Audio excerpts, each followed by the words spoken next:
This is Future Fork, a show that explores the world of food and the decisions we can make today that will shape our future.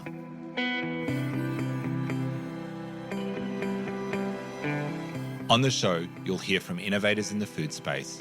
We'll have disruptive conversations with people from around the globe who are taking the lead on topics like food sustainability, ending world hunger, food security, and so much more.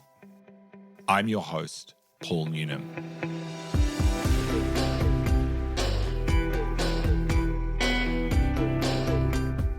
In this episode, we're talking to Cherrie Atilano, founder and CEO of AGREA.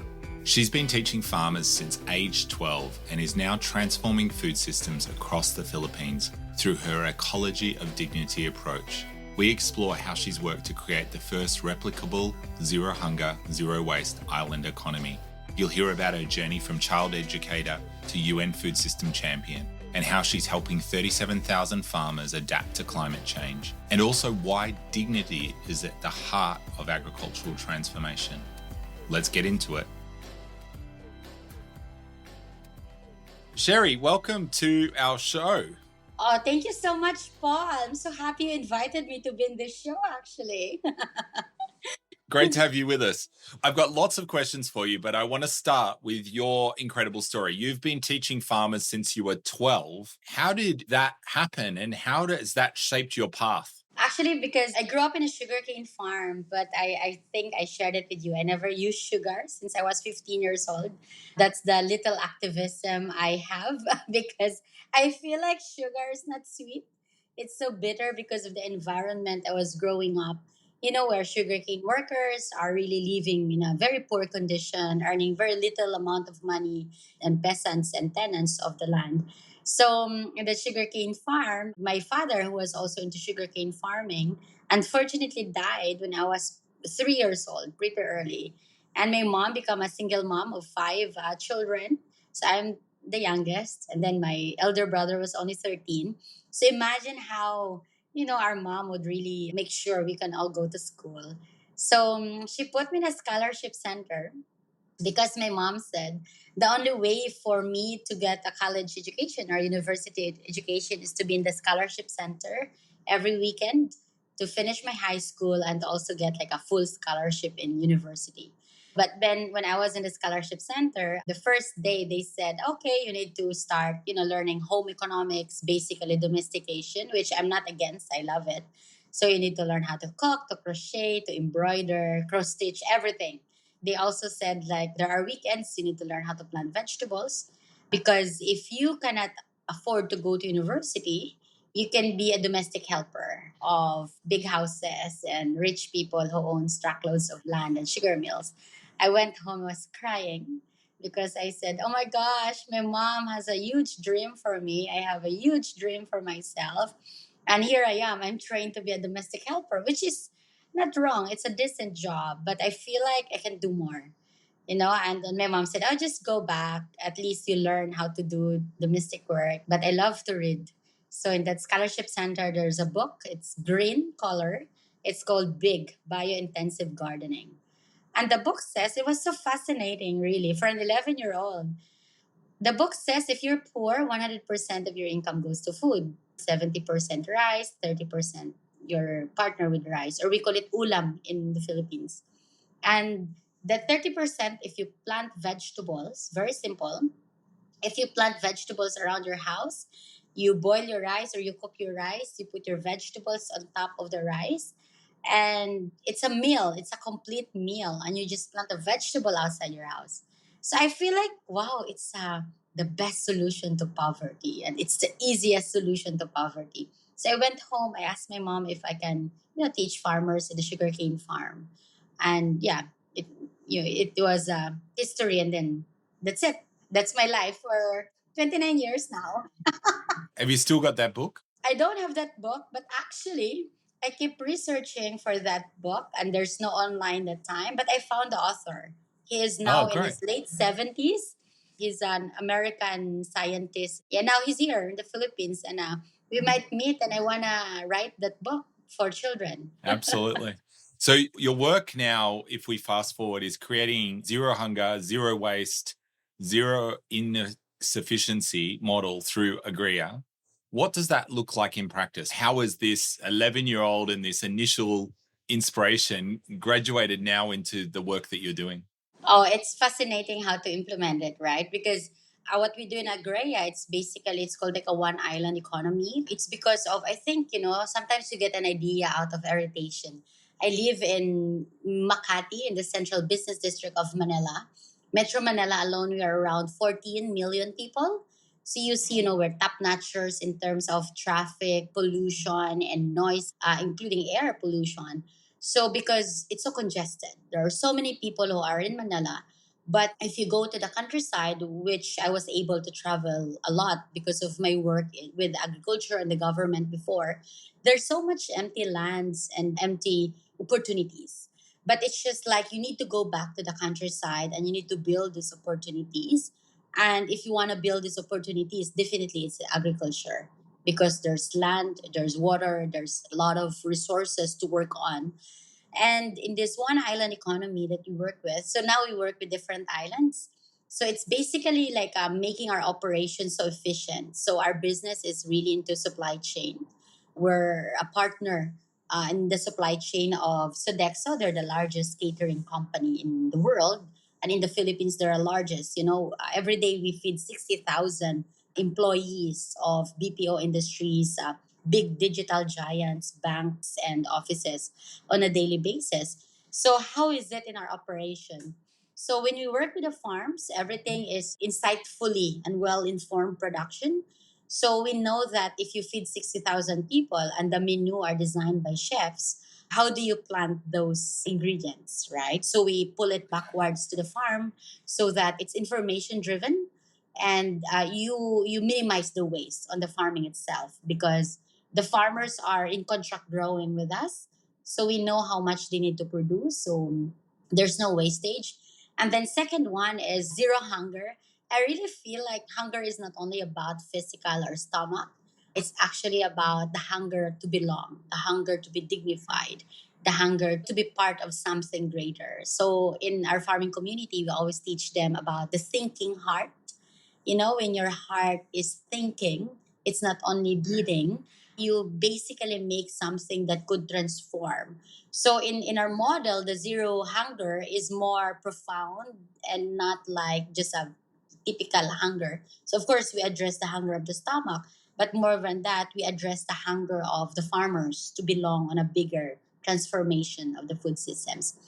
So and then zero insufficiency, as we translate it to them, it's really about fair economics. There's sufficiency for the farmers. There are sufficiencies felt by our consumers. There's sufficiency felt by the people working in the supply chain. But more than that, it's really about the fairness, because most of the time, when prices go down, the farmers get the hit of it.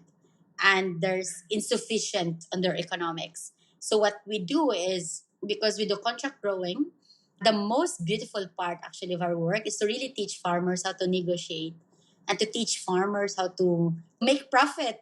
There are times that they would sell their produce to traders at a very low price, and then they would sell that same price to Agrea. We don't accept it. We ask the farmers, is it really your price? Have you computed including your labor? So when they say, oh, we never computed our labor, okay, reprice, and then that's the time you buy. So you want to make sure there's sufficiency for their side, there's sufficiency in our side as a social enterprise, and then there's sufficiency for our clients because our clients are there, they're stable. So you were talking there about helping them to negotiate. How do you help connect farmers to market and finance? So it's through that contract side, but talk to me a little bit about the financing as well. We work with several rural banks in the Philippines. Right now, we're working with a larger bank. It's called Land Bank. We're working on the program on how to even onboard the farmers.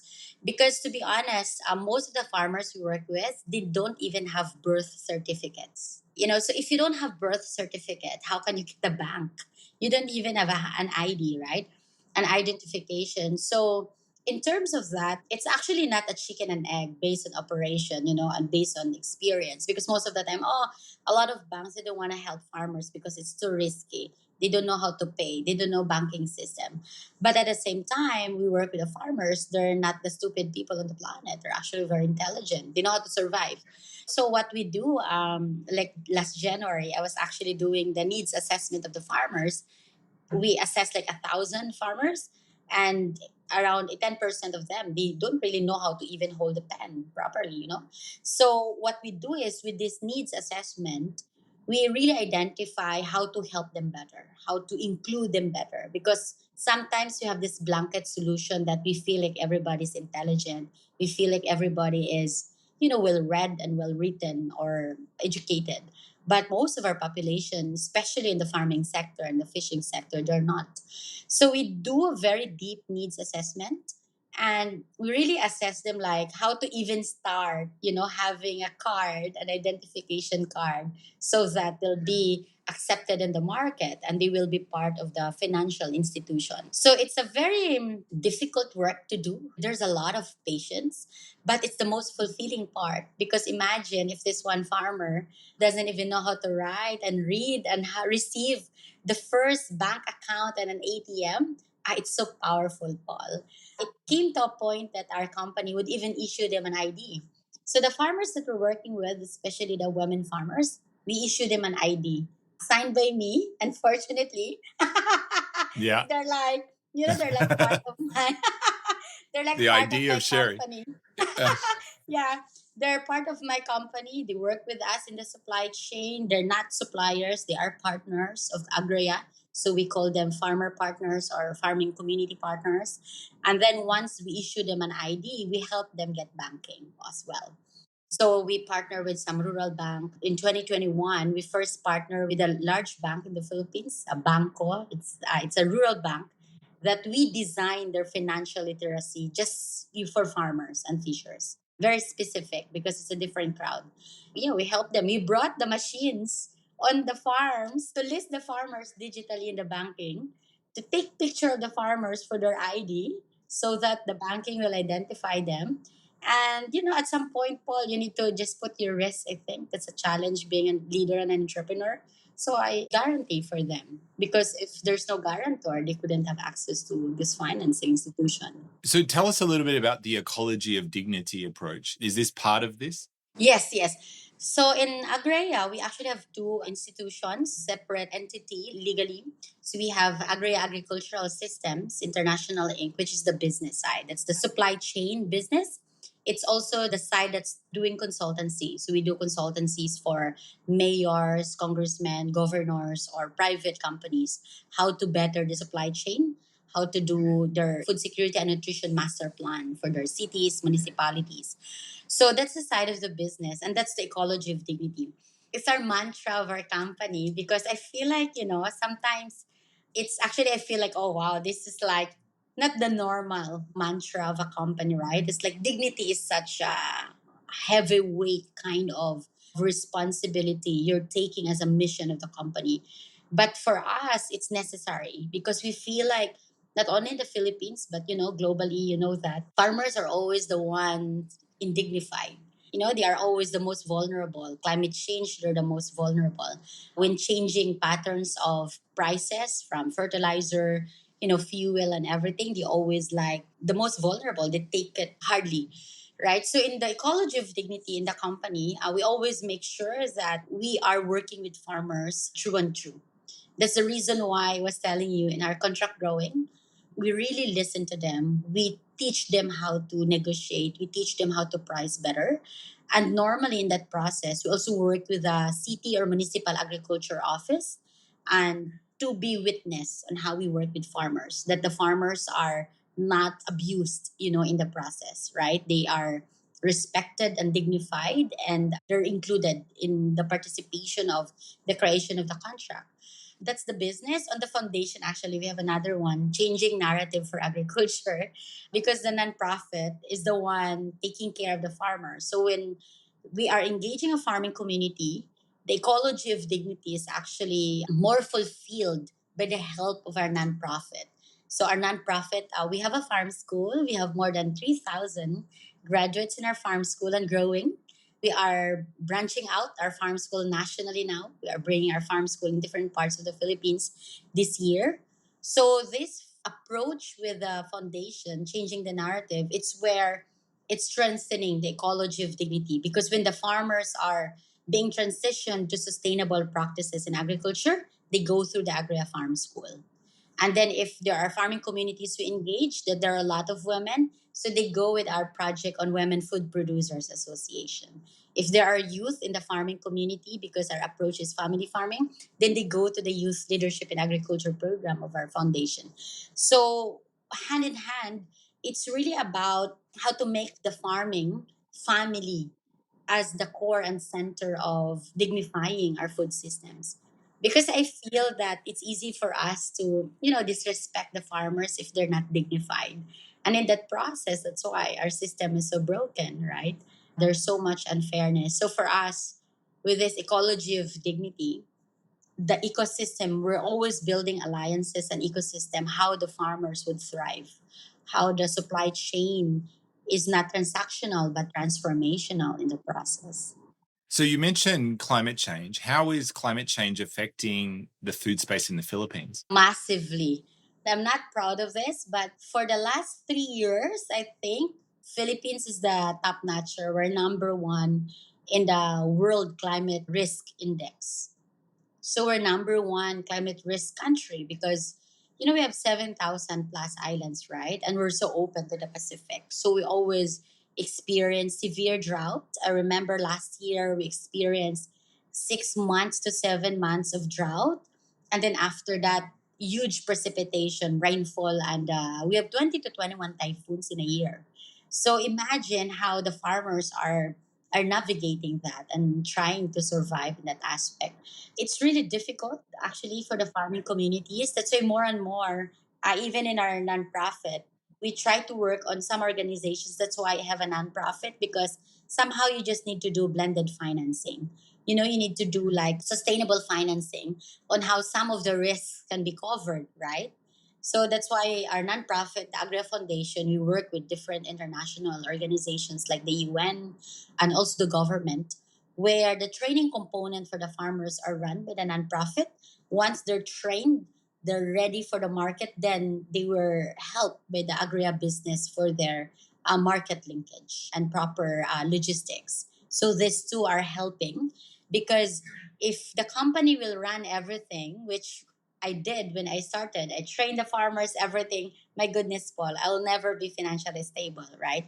So because training of the farmers alone takes 40% of our revenue, and that's not good. So with the foundation, we do a lot of blended financing to work with the government on training the farmers, work with INGO on implementing some of the innovations, they're developing to be adapted to farmers. It's amazing. And so, talk to me a little bit about the role women play in transforming food systems. Happy Women's Month. in the Philippines. Absolutely. In the Philippines, we celebrate a month long of women's celebration instead of just one day. The last 3 weeks of my life has been celebrating in so many farming communities. We have 1,000 Women Food Producers Association members. So in this one, what happened to this is Philippines before, we are only divided in land mass, shareholding of land owned by very few families. And then agrarian reform happened.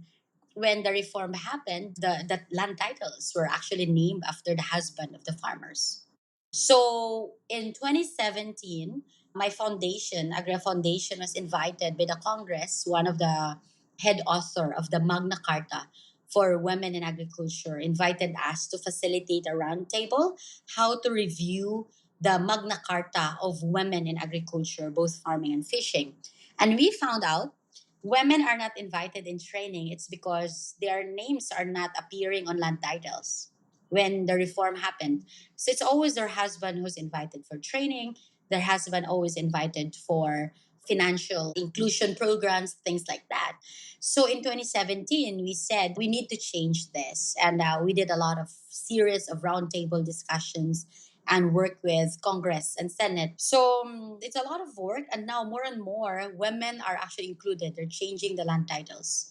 So now the land titles are being reviewed that women should be included, because it's pretty evident globally that when women are in microfinance, they're the best payer in terms of microfinance. They pay 95%. So when we talk about innovation and financing and inclusion in farming communities, and you talk to the husband, you cannot materialize that unless you talk to the women. And then in that aspect also of Magna Carta, during the review, it came out that women are always just extra farm hands. They're always considered as extra farm hands.